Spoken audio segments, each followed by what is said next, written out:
6 উইকেটে 448 রান করে ইনিংস ঘোষণা করেছিল পাকিস্তান।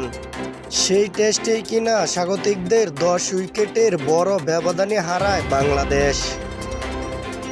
দ্বিতীয় টেস্টে ছবিটা ছিল আলাদা।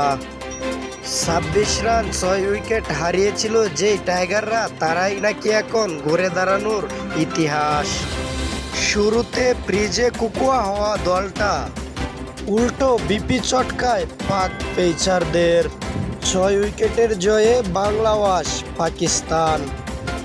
এমন জয়ের পুরস্কারও মিলেছে আইসিসি টেস্ট র্যাঙ্কে।